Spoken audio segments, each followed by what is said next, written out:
So those four were the primary materials that they would use for a lot of their weapons, tools, and different kinds of just materials to build with.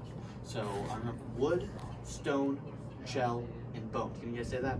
Wood, shell, bones. So those were the access to materials that they had back then. So they did not have metal like they did in the colonial era. So they would use these fishing hooks to obviously they would cast a line and they would put some bait on the end of there and hopefully they'd catch a fish. So they used lots of different types of different rope and woven together to make their lines. They got really creative. They would take old pieces of corn as floats. They would tie shells on there to help weigh it down. You know, like we do today. But we have plastic bobbers and lead weights and all that, all refined. And so they would use these different lines to catch as much fish as they can. And so they would actually use their weaving skills to weave baskets like this to hold their fish in, to make sure that they didn't flop out everywhere. So they would use hooks. They would later they ended up as they evolved their weaving. They ended up getting nets. See all the nets around here. Obviously, they didn't have looms back then, so each of these nets were hand tied. Each of the connection points, they would tie little rocks or shells or weights at the end of them, cast it out into the river, either by hand on the edge of the river, or they would go by canoe and get real long nets, and they would curve around and they would get large schools of fish like that. So they would use all these nets. You can tell it's probably pretty painstaking to make these nets, right? Yeah. So another way that they used to get fish are these fish traps. What do you guys know about fish traps? The fish are able to get in from one way. Yeah. So how they would usually make these is they would take reeds and rope to wrap around, and they would make one big on the outside and one small on the inside. The fish would go in here. They would have sharp sticks to keep the fish from swimming out. So what they would do is they would place one or two of these, or one really big one, right in the middle of the river, and they would use rocks to create walls to funnel the fish in. And so you would get a pretty considerable. Oh yeah, what's up? So basically, with these, well, are those basically prehistoric? What's the word? Fish traps. Yes. Yeah, so these are the very, very first fish traps. So this is how they got a lot of the fish back then. Ooh. I mean, well, not a lot, but like a considerable amount of fish. So these were very, very, very common. And so here you can see another one of them. So there were plenty of different designs. Obviously, the tighter woven that it was, the less fish that would slip out. Some of them were actually made out of like woven baskets, even. Ooh. It's pretty interesting. And down here, once after they learned how to catch fish, they actually ended up using weaving baskets like this to make crab traps. So the crabs would kind of open up this flap, and they would get into the bait in there, and they wouldn't be able to get out. So they were weaving all sorts of things to make baskets and things like that, or to make traps. So to go out and do their fishing with these nets, they would have to make canoes. So how do you think a Native American would go about making a canoe back then? What's up? They would just chop down a tree and cut it in half, and then got the outside of it out, so that way they would have an area to store their fish. So this right here, that's pretty hard wood, right? And what are the four materials that we had back then, that they had back then? Stone, wood, bone, shell. Yeah, stone, wood, shell, bone, right? So what they would do is that they would put a fire in the middle of the hardest part, so then it was easier Exactly. to dig it. So what they would actually do is they would make a fire all along the inside of it, and they would use this fire to weaken the wood, turn it into charcoal or ash, and they would use their stone tools to scrape out, because it was so much easier on their tools to scrape out ash and charcoal than it was to hit the hard wood, right? So they would make these canoes huge. They would cross rivers, they would cross oceans with these canoes, and they would make them 20, 30, 40 feet long, holding 10, 20 different people. So they would make these canoes really, really, really, really big. This is a very, very small one. And obviously they would make paddles. Sometimes if they were in the rivers, they would just take long, long sticks and just push off the bottom. So that's how they traverse the waters a lot. That's how they fished a lot. And so just kind of a neat fact is that these turtle shells over here, all real turtle shells, they would very, very often use these turtle shells as bowls, plates, sometimes even tools. They would make shovels out of them. They were very, very resourceful. They never, ever, ever wasted any part of any animal. Every bone had a use. Every part of it, every sinew, every fat, everything always had a use. So this is how their fishing went. And after a while of using these hooks and these nets and all that, they decided, okay, we figured out how to use a spear a while ago. Let's see what we can do with that. So they ended up getting a spear, and they put their bone on the end of it, and they had the spear. So they would sit in their canoes, and they would wait for the fish to come by, and they'd stab it. And so usually, if you just had a regular spear, a barbed end, hopefully you could just pull the fish out. Yes, what's up? So that basically was a prehistoric fishing pole. Not really, because this was a spear. So they would spear the fish, and hopefully they would get the fish in the end. Without these barbs, you would have to really fight the fish for it not to slip off. Ooh. But now that they had the barbs, they could just pull it up and go. Yes. What is the? So I'll explain that. If So they throw it, it will show. Well, I'll show you right now. So what they ended up doing is, as they used these spear more and more, they learned a very, very key thing called socketing. So they would stab the fish, and then they would pull back, and this would be left in the fish. And so because of these barbs, it would stay in the fish, and so this would keep going. And do you guys know what this is?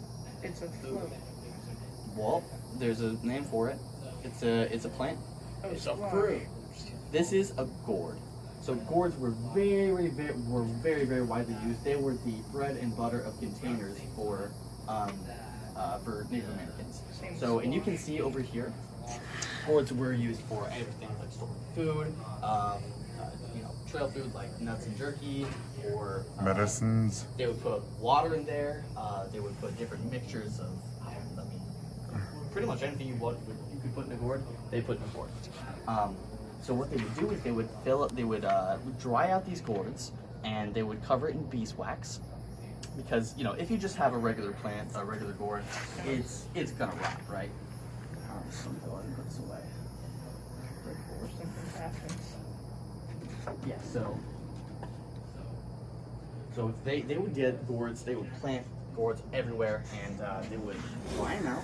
And if you just let it dry, it would rot. So what they did is they got beeswax from honeycomb from beehives, and they put it on the outside and dried it out. And drying it out like that, it preserved it very well. You can see how hardened like that.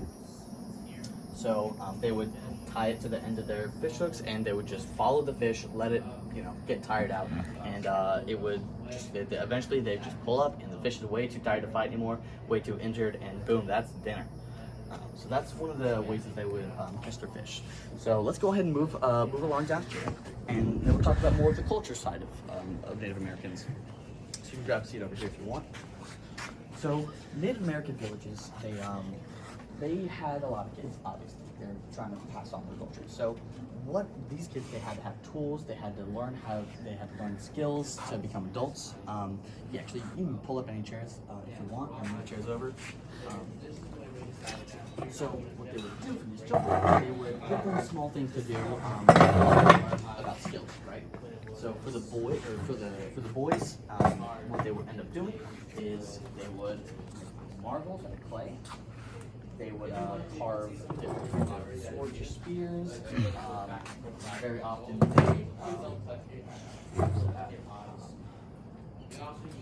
they learned how to carve, right? So they used their whatever knives that they had, made of bone, wood, stone, shell, and they would carve these different things. They would carve fish hooks, they would carve different figurines. And the reason why they learned how to carve is because as they grew up and they got better at it, they would end up needing to carve their own arrows. So they used these tools to train for whenever they had to learn how to hunt. And so similarly for the girls, the females of the tribe, they had the girls make dolls. And so what they would do is they would learn how to sew clothing for the dolls. They would learn how to make small plates for the dolls. They would, make food for the dolls even, and learn everything that they could to keep the dolls alive, so that they could, whenever they grew up, they knew how to take care of a household. And so it's just kind of fun fact. All of these things over here, you can tell that they're pretty different from the ones over there. That's because this is the more southern side of Native Americans. You can see by the canoes, they're flat, they're wider. It's because the rivers were often a lot slower and a lot wider, so they didn't really need the high canoes. But over here in the north, the rivers were faster, they were more rapid, so they would make the high tops like that. So this is the kind of the more northern Native Americans, and that's the more southern Native Americans. But yeah, so moving to sports, how many of you guys know what lacrosse is? Yeah, you play lacrosse, yeah. So do you know where it comes from? Yeah, so lacrosse actually comes from the Native Americans. So they invented this game. They ended up calling it stickball because stickball, or a little brother war, because this was a game that was used to cover or to kind of settle disputes. Yeah, so it was a very, very dangerous game. People, they would die playing this game very often, because they would use stones and they would use these different poles to throw it. And like the differences here, it was a difference between northern and southern style. These northern style, they would typically only use one stick to throw it back and forth, right? In the southern style, they had two sticks to throw it around. And so they would use different balls like this, sometimes more round stones, and they would play with either 1, 2, or 3 different balls. So you can see out here, that is our one rule. That was typically, I believe that was a southern style of the game. But depending on where you were, there were many, many different variations of the game. And so whenever the French came over here, they saw this game and were like, wow, this is a pretty cool game. And they ended up picking it up. And so they came up with the name lacrosse. I think it's called, I forget the exact translation, but something happened. I think it's something that had to do with throw ball or something like that. Or stickball. Yeah, stickball. Anyways, so these different they had the children carve things and play games to help learn about the future and how to become actually functioning adults. So yeah, now we're gonna go ahead and take a look over here more about the agriculture. So I'll do some chairs over here.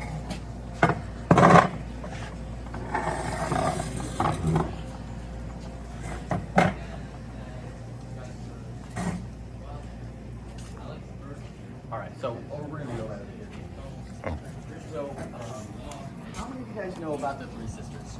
It's so beans, corn, squash. Exactly. So do you know why they're the Three Sisters? Because they help each other grow.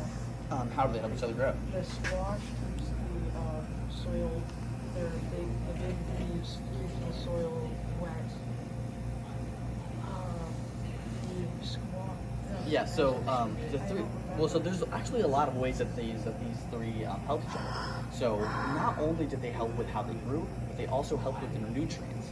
So the beans, squash, and corn, each of them they gave and took different nutrients in the soil, so it helped it grow. The squash, it provided shade on the ground, so it kept the water from evaporating. The corn grew tall, so it allowed for the beans to coil around it and grow a lot better.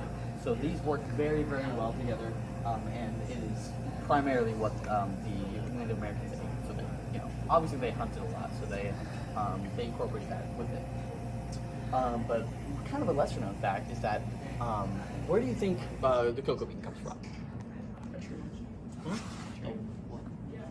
A tree. A tree? Oh, I mean, like where? Sorry, where does it come from? Cocoa. Cocoa. Where, like you mean like where I live, like Cocoa Florida? No, like No. Yeah. So the English, they didn't have very many foods there. They really only had like potatoes and flour and things like that. They didn't have very flavorful food. And you can kind of tell that when you eat the food. But in America, we didn't have very much livestock like the pigs or sheep or horses or anything like that. But we had a very, very, very diverse arrangement of fruits and vegetables. The strawberry, the cocoa bean, the tomato, All of these different things, like the grapes, these all originated in America. And the only reason why why other places have them in the world is because they're trading seeds and trading fruits. So whenever the settlers first came here, they were amazed to see all the different kinds of fruits and vegetables and see where it came from. So they would use all of these to eat frequently. They were very, very, very good at planting. And again, they used their primitive tools as such to use different kinds of bone. This is a bit broken. This is supposed to be a full shoulder bone like this, and I'll show you what I mean over there. But this is a bison shoulder bone, and they would use this to hoe and till the ground to plant all of these different items. And they ended up deciding to settle down, and there is a timeline along there, but it took, I think it was around 3,000 or 4,000 years to change the lifestyle from a more nomadic lifestyle to settling down, making permanent villages, actually farming, and that period of time is called the woodland period. And that's when they actually decided to make villages. So yeah, and you can see right here, corn is a very, very important, important vegetable in these kind of cultures because very, very easy, and a lot of things you can do with it. And you can see right here, they made a lot of pottery to help hold it. So do you guys see that design right there? Why would they make a design on a pot? Why do you think that might be? Just to look cool? What do you think? I don't know. You never know? So, maybe for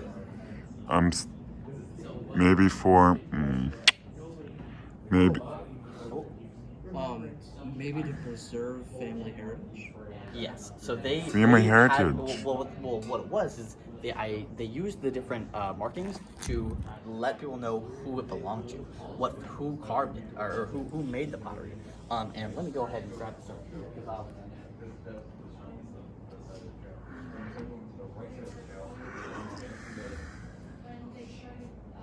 Actually, so this is a really good example of because all of this is very, very old. All this was found in the James River nearby. And do you see all that marking right there? Yeah. So that right there was made with a piece of corn, and so they would very, very often do this. They would take a corn, they would roll it along the outside, or they would take a piece of wood, carve a different engraving on it, and they would roll it across to mark who made it. And this is very important. All of this is very, very delicate, and all of this is artifacts that was dug up by archaeologists. So we can go ahead and take a seat back down. But this is the kind of pottery that they would make back then. And really, the only reason why we know about most of these things is because archaeologists went out there, they studied, and they studied historical documents, and they learned about all the different types of tribes, and they went to the sites and they discovered new technologies, or old technologies. And also, just kind of another fun fact: how do you think they made this grounding block? Well, From Well, so they dug this out, and obviously their tools weren't very hard, so they used the same technique as the canoes. They burnt it out, and you can see the markings of the charcoal.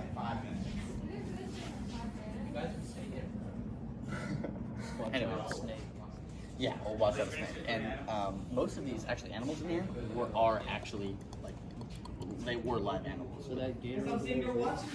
That is real. Yes, that's a real gator skin. I want to say around 12, 13 feet. It's a big one. Same with the bison skin. And do you see that jaguar over there? That was a real jaguar. They stuffed that. Taxidermy out the wazoo. Same with the deer and the elk and all of these animals in here. They were alive and they all got stuffed and they died. So, yeah. So moving on. What's up? I was out at a fishing tournament, and the reason why I'm asking is because I was out at a fishing tournament, and I saw pretty much the exact same gator just chilling in the lily pads. Yeah. And my uncle and I were just coming up on the side of it just to get away from him, and we heard, because he was bellowing at us, and all of a sudden we hear something monstrous behind us. We thought our engine was rubbing up against the bottom of the lake. So we look behind us and we see this monstrous gator skull that was probably 20 feet, Jeez, that's pretty. That's And, insane. and a 12-foot gator took off from that area. Because it was scared of the we 24? got scared. Dang. We got scared of them that, so we went with them out. That's terrible. That's all we did, too. So, Yeah. that was cool. That is cool. So the Native Americans they had to make a lot of different things to hold their stuff in. So the kind of rope that they would use, they used a lot of things to use. So this is Spanish moss, and so what they would do is they would wind it up, coil it up, and they used a lot of. You can go ahead and feel that. So that's Spanish moss, and you can actually find a lot of this outside. The gray moss outside, it turns black whenever it dies. And so they would take that, they would roll it up real fine, and then tie it into twine. Would this become rope or no? Yes, so this is what they use for rope, rope and twine.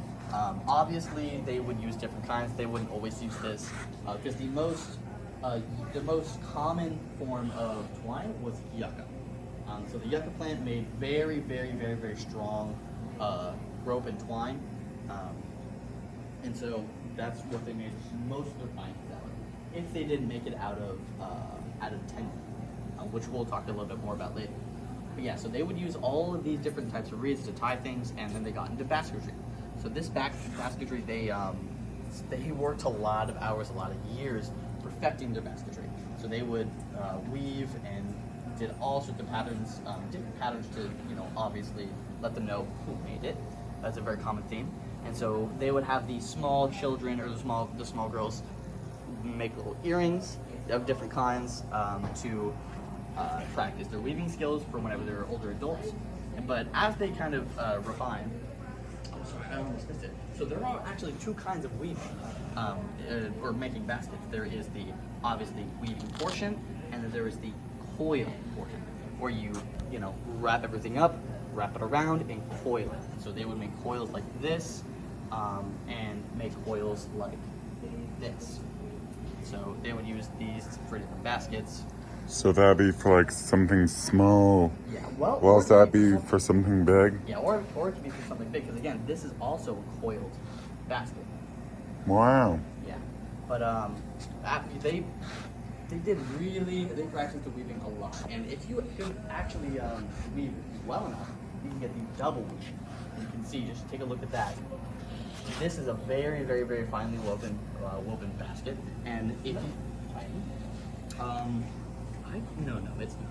But they would weave these earrings out of pine needles, which is they got really good at it. So if you could weave tight enough and well enough, you could actually make a waterproof weave basket. And I'm not saying this is, but something like this would be waterproof because the water would soak into the reeds, and then it would fill up and it would seal all the different holes. So yeah, that's pretty interesting. And so kind of moving down along to the kind of jewelry that they had and the kind of things that they would use to mark their heritage and where they came from. They used shells very, very often. And they would use a lot of... In fact, we're going to learn about some colonial era history. Yay.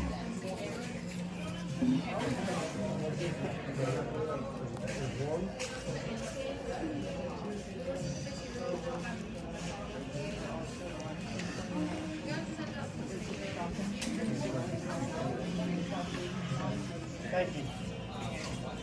Okay, so this display represents colonial America. When I say colonial America, I mean when Europeans came. When Native Americans were here, and the only people here, the only wood, metal tools that they had were made of copper, okay? And they were tools like you see over there on that side of the display. Well, everything over there is made of stone, bone, wood, shell. But as Europeans came, they brought metal tools. They brought guns. They brought animals that were strange to this land, like the cow, the pig, the sheep, the goat. They brought iron knives and axes, metal cooking pots. And within just a couple generations, Native people found no need to live off of what nature gives us. Let's live off of what our new friends have brought us. Now, new friends meaning they'd welcomed them into their villages because they saw the power and the guns and these animals that they'd never seen. And so You know, they were overwhelmed by the authority that these people had as they came in and just took over. And so that's how St. Augustine became St. Augustine. Originally, it was a village, a Native American village there, where the Fountain of Youth Park is, and it was called the village of Saloy. That was chief of that village, Chief Saloy. And when the Spanish came in, he kind of welcomed them, and they just never left. And eventually his tribe caught sickness and died away, and the very few survivors of them blended with the Spanish and left when they went to Cuba. And probably some of their descendants are still there today. Okay? Now, also tribes coming out of Florida, out of Georgia and Alabama, down into Florida, would become a new tribe that the Spanish would call Cimarron. And the word Cimarron meant wild, it meant runaway, it meant maroon. Cimarron. But in the native way of saying that, there's no R. So instead of Cimarron, it became Seminole. And that's where the word Seminole comes from. They were runaways of slaves. They were runaways of Creek tribes of Georgia and Alabama, and runaways of other tribes and leftovers of old tribes, and they blended together to become a new tribe, the Seminole. And by their time, people were no longer living off of just nature. Even before they had come to Florida, up in Georgia and Alabama, they had been trading with the French and the British. And they had all kinds of metal tools by that time. And these are the kinds of things that you would have found in their villages in that time. When we had chiefs like Osceola and Billy Bowlegs, like you see up there in some of the paintings here, okay? And you'll see they were wearing the cloth, and they're wearing the beads and the shiny silvers and the things that you might see here, okay? Why live like a caveman when you can have the modern things of life? Don't you like the modern things of life? Yes. Yeah. Are you wearing and using the things your great-great-grandfather had? No. No. And so it was the same way in the natives, okay? Once they saw something new, everybody wanted it, okay? Everybody had to have it. That shiny metal. Boy, that's nice. Let me have one. And so today, we might call that a gorget, okay? Originally, this was a piece of armor that covered the chest of these helmeted men that marched in. But as time went on, the armor had shrunk to this piece right here. And this was the last of the armor left on the military uniform. And it was worn by the officer. This is how you knew who a general was, okay? They also were given to the natives as trade pieces.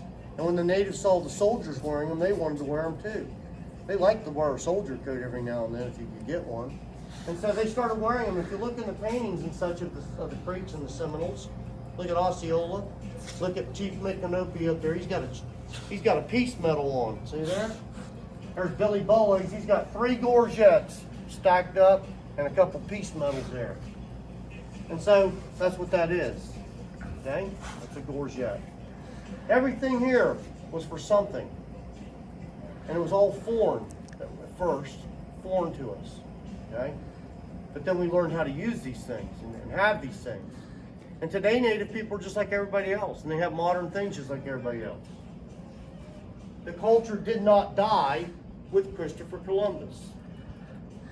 The culture doesn't die when an archaeologist has found something from 1,000 years ago. That native culture evolved into a modern time, and it's still evolving to this day.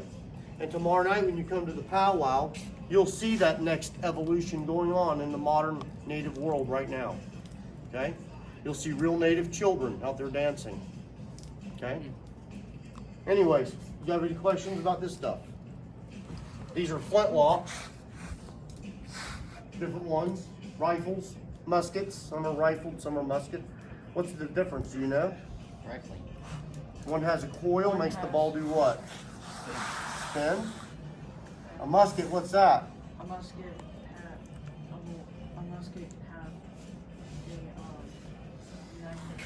A musket is a smooth barrel, okay? Musket means it shoots like a shotgun. It doesn't have rifling, okay? A musket can still shoot one ball, a musket ball, but the ball's not going to come out spinning, meaning it won't go as far. Usually a musket has a real thin barrel. like a shotgun barrel, where a rifle has a real thick barrel. So if you go over here in this end and you look, you can figure out which ones are rifles and which ones are shotguns. And by the way, the reason why they developed the coiling on the spiraling on the inside is because back there when we saw the curving of the fletching of the arrows and of the spears, they realized as they met the natives that helped stabilize the spear or the arrow in the air. So they might as well use that for their rifles Actually, as well. you're right about that, and where that comes from is seeing that, how a Native American arrow was done spinning. It was the way they put the feather. If you look at some of my arrows over there, you'll see it curved, and that causes an arrow to spin. And that whole principle is where this idea of rifling comes from, was what they saw here in America. Okay? Anything you see in this display right here could have been found in our villages in the times of, let's say, the 1700s and 1800s. Okay? In the times of the colonial America. All right? Clay pot breaks easy. Metal cooking pot doesn't break. If I want a metal cooking pot, I got to trade something to get it. At first, it was our knowledge of going in the woods and not getting soldiers lost. We would guide their armies. We became their scout. Wonder what happened to that word. Okay? We knew the trail, and so we were the guides. We were the scouts. Okay? And so a scout, someone who knows the woods. And so we would be gifted for that. And for showing them in the trail, they might give us a nice knife or maybe a tomahawk. The next time we show them, they already know that trail. They made a map of it. We don't need us no more as a guide. Instead, they tell us, hey, you've shown us your trails, but now you're good hunters. Bring us the deer skins. Let those animal hides be your money. And that's how we got the name for animal skins, as a buck, because the boy deer was a thicker, heavier skin. And if you called money a buck, $1, $1, that's how it got its name. Because long ago, it really was a buck. Okay? The heavier the hide, the more it's valued. Okay? So they would sell the deer skins by the stacks to get things. How much do you think it would cost me to buy a knife like one of these, right there, that big one? Like 20, Nope. 50. Probably one deer skin. Okay? One deer skin. Maybe two if it's a giant knife. Okay? A lot of metal. But if I want a gun, something that takes lots of work to build, is that going to be one or two deer skins? How many do you think it would cost me to get a gun? 25. About 50. Okay, 25 to 50 depending on the gun. Well, that would be about a stack of deer skins like that. Okay, it's a lot of hunting. Matter of fact, that's going to take me about 3 years to get that many deer skins. And so the hunters and the traders would get together and they'd figure out a bartering system where the trader would allow the Indian to take the gun and the powder and the bullets and everything it needs, and you get it, take it home, use it, and then just pay for it a little bit at a time. And the problem was, there's not enough deer in the woods. Everybody in the village wants nice things, so everybody got credit. Pretty soon the chief finds his whole village